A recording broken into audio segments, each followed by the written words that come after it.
আজকে ঈদের পরবর্তী দিনে ঈদ উপলক্ষে উত্তর মুকসুদপুরের পক্ষ থেকে একটি প্রীতি ম্যাচের আয়োজন করা হয়েছিল। এই ম্যাচে দুটি দল প্রতিদ্বন্দ্বিতা করেছে, এর মধ্যে জয় লাভ করেছে একাদশের নাম কি? Sports north Muksudpur squad.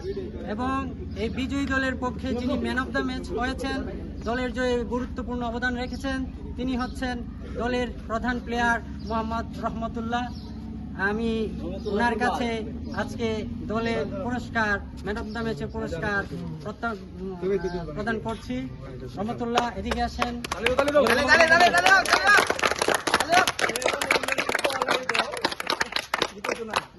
রহমতুল্লাহ, আপনার মতামত ব্যক্ত করেন। আপনি দলের যে গুরুত্বপূর্ণ অবদান রাখছেন, এখন আপনার আলহামদুলিল্লাহ, অনেক ভালো লাগতেছে। আমার দলকে একটা ভালো খেলে উপহার দিতে পারছি। আপনার আগামী যাতে ভালো খেলতে আপনার দোয়া করবেন। আজকে আমি অনেক আনন্দিত, আমি একটা ভালো পারফরমেন্স করতে পেরেছি আলহামদুলিল্লাহ।